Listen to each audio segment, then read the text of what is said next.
अगर आप भी चाहते हैं आपके घर में हमेशा बरकत रहे और खुशियां हमेशा रहें, तो ये कुछ छोटे छोटे से उपाय हैं जिसको कि आप करेंगे तो देखिएगा आपके घर में कितनी पॉजिटिविटी आएगी और कितनी बरकत आएगी। नमस्ते दोस्तों, मैं अनुराधा अपने चैनल अनुराधा ज्ञान में आपका स्वागत करती हूँ। आज ये कुछ छोटे छोटे से उपाय हैं जो कि मैं बताती हूँ और उससे आपके घर धन धान्य सुख समृद्धि और बरकत से भर जाएगा। हम सभी चाहते हैं, आप सभी चाहते हैं कि हमारे घर में बहुत ही सुख खुशियाँ रहें, बरकत रहे। तो उसके लिए कुछ ही उपाय हैं, कुछ ही छोटी छोटी सी बातें हैं, जैसे कि आप हमेशा पॉजिटिविटी में रहिए, पॉजिटिव एनर्जी में हमेशा रहिए, हमेशा खुश रहिए और कभी भी किसी से ना जलन ना बुराई करिए। जैसे आप सो के उठें, जब आप सो के उठें तो बहुत ही खुशी खुशी उठें, बहुत मुस्कुराते उठें और भगवान का थैंक यू करें। हे प्रभु, मैं बहुत भाग्यशाली हूँ, मेरे बच्चे बहुत भाग्यशाली हैं, मेरा परिवार बहुत अच्छा है, हम बहुत सुखी और समृद्धशाली हैं। ये कहते हुए जब आप मुस्कुराते हुए पॉजिटिविटी के साथ उठेंगे तो देखिएगा आपको कितना अच्छा लगेगा, वातावरण आपका कितना अच्छा रहेगा घर पर जब आप उठें।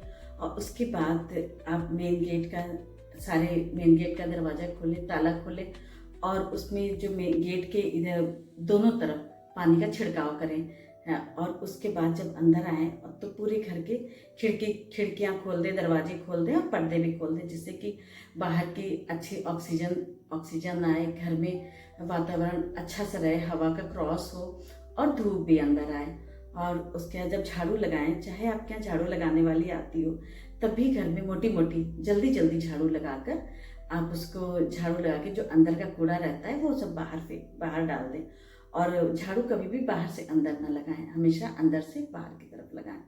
और जो कूड़ा करकट रहता है, एक दिन पहले का भी जो भी कुछ रहता है, किचन का रहता है या हमारे कमरों में डस्टबिन रहता है, आंगन में डस्टबिन रहता है घर के, तो उसको बाहर डाल दें। और बाहर जब डालेंगे तो उसको डस्टबिन को बाहर डाल दें, कूड़े वाली गाड़ी आती है वो उसको ले जाएगी। और झाड़ू के भी कुछ नियम होते हैं। झाड़ू का होता है, कभी भी कोई जाए, अगर आपके घर से जा रहा हो तो कभी भी उसके जाने के तुरंत बाद झाड़ू नहीं लगानी चाहिए।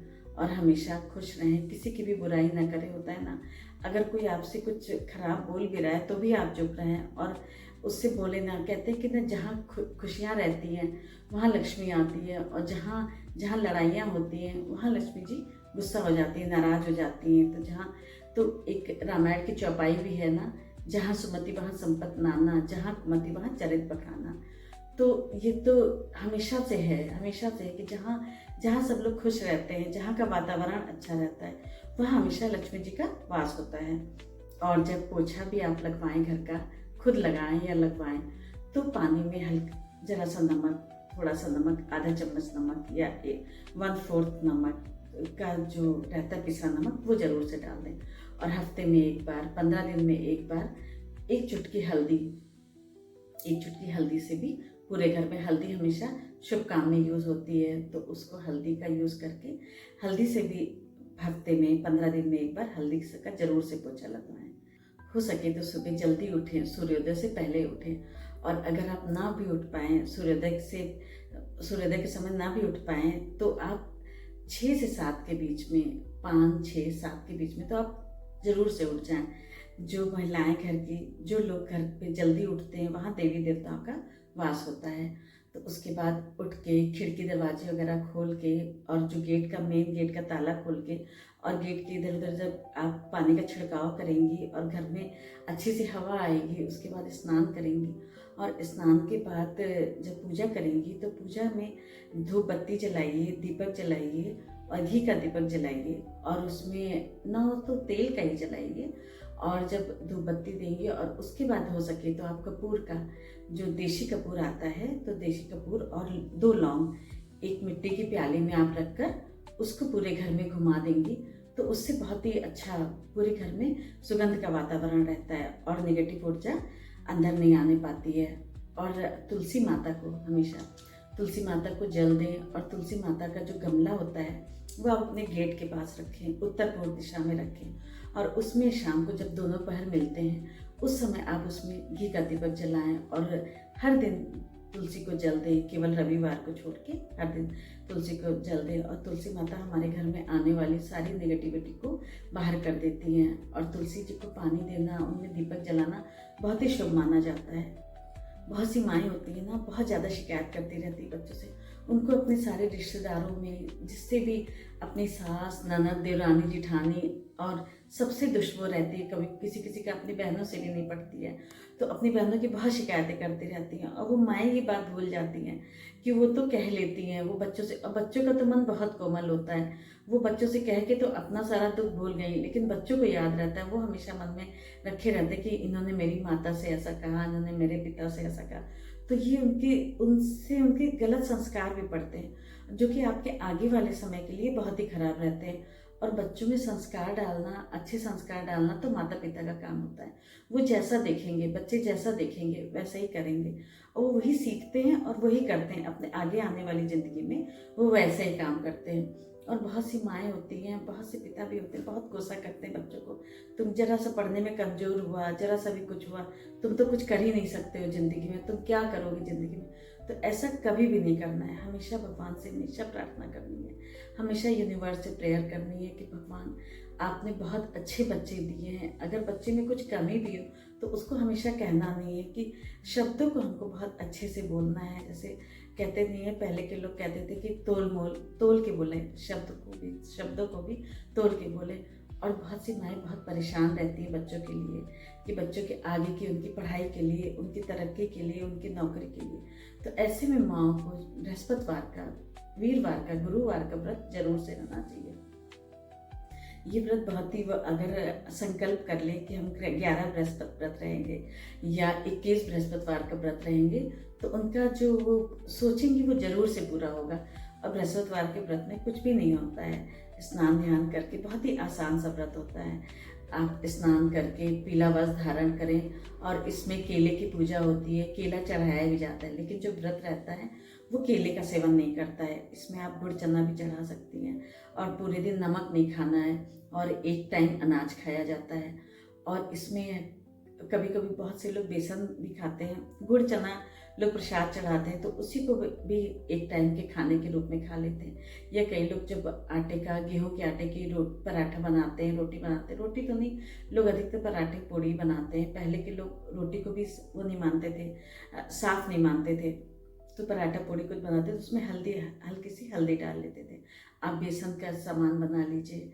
और ये व्रत रहेंगी तो गुरुवार का व्रत रहेंगी तो बहुत, क्योंकि सभी चाहते हैं कि माता लक्ष्मी हमारे घर आए, लेकिन माता लक्ष्मी तभी आएंगे जब भगवान विष्णु प्रसन्न होंगे। तो भगवान विष्णु को प्रसन्न करने के लिए अगर हम लक्ष्मी माता का व्रत रहेंगे तो ये बहुत ही अच्छा होगा। और इतनी मत और तुलसी जी भी बहुत ही हमारे घर का बहुत ध्यान रखती हैं। उनमें दीपक जलाएंगे, उनको जल देंगे, तो ये हमारे लिए बहुत ही अच्छा होगा। तो इसके छोटे घर बहुत से होते हैं, लोगों के घर बहुत ज़्यादा फैला होता है, कपड़े हैं, जूते चप्पल हैं, जूते चप्पल इधर उधर फैली है, इधर उधर जूते चप्पल बहुत ही ज़्यादा बिखरे हुए हैं, ढेर सारे जूते हैं, ढेर सारे कपड़े हैं, किसी का कोई रख रखाव नहीं है। तो अच्छे से जूते चप्पल को अच्छे से रखिए। जूतों को, जो बाहर के जूते हैं उनको बाहर किनारे, जो बंद अलमारी में करवा के रखिए। और जो वस्त्र, जो कपड़े हैं उसको अलमारी में तह लगा के रखें, अच्छे से रहेंगे, कपड़े रखे रहेंगे, जूते चप्पल सबरे रहेंगे। और घर में जगह बहुत ज़्यादा घर में अगर ठुसा रहेगा, घर में भी स्पेस होनी चाहिए किसी के पीछे एनर्जी घूमने के लिए, जो पॉजिटिव एनर्जी होती है उसको घूमने के लिए भी घर में एक स्पेस ज़रूर से होनी चाहिए। तो घर भी थोड़ा सा खाली रखना चाहिए।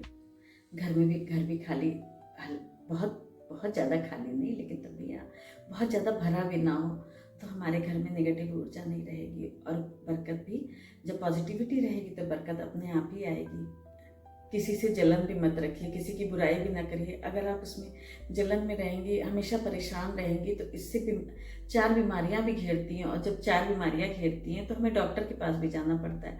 और जब डॉक्टर का साथ लग जाता है तो बरकत कहाँ से आएगी। और अगर कलह रहेगी, हमेशा कलह रहेगी, तो बहुत सी छोटी छोटी बातों पे लड़ा करती हैं। बहुत से घर के आदमी होते हैं, औरतें होती हैं, छोटी सी बात को उसको इतना ज़्यादा तूल दे दिया कि वो बात बहुत बड़ी बन जाती है। उस पर भी ना, उससे भी दूर रहना है आपको। थोड़ा चुप रह के, थोड़ा शांत रह के वो झगड़ा निपटाया जा सकता है, उस झगड़े को ख़त्म किया जा सकता है। तो ये कुछ छोटे छोटे से उपाय हैं। हमेशा खुश रहिए, जब सुबह भी उठिए तो बहुत ही थैंकफुल रहिए भगवान के, बहुत ज़्यादा खुश रहिए। और अपने घर का खिड़की दरवाजे को खोलिए और उसमें खिड़की दरवाजे खोलेंगे, अच्छी सी हवा आएगी। और जो कपूर और लौंग का जो फूल वाली लौंग होती है, उसकी जब धुनी देंगे आप पूरे घर में घुमाएंगे उसको आरती की तरह, तो उससे भी अच्छी सी महक रहती है, घर में सुगंध का वातावरण रहेगा। और जो झाड़ू पोछा भी लगता है, जो पोछा भी लगाएंगे उसमें नमक डाल के, और घर में भी झाड़ू भी जो लगानी है वो अंदर से बाहर की तरफ लगानी है, और कलह नहीं करनी है, खुश रहना है। और हो सके बृहस्पतिवार का अगर व्रत रहेंगे तो अच्छा सा, लक्ष्मी जी तो वहीं रहती है ना जहाँ सफाई रहती है।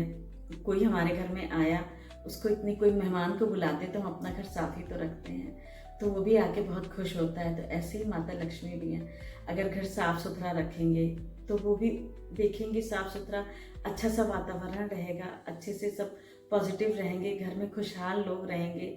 जो माता पिता परिवार के जितने भी लोग हैं वो खुशहाल रहेंगे, तो बरकत कैसे नहीं आएगी।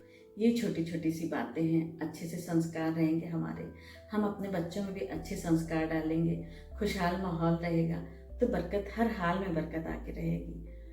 थैंक यू दोस्तों, मेरा ये छोटा सा वीडियो आपको कैसा लगा? मेरे चैनल को सब्सक्राइब कीजिए, वीडियो को लाइक कीजिए, शेयर कीजिए, और कैसा लगा वीडियो इसमें कमेंट जरूर से करिए। Thank you so much.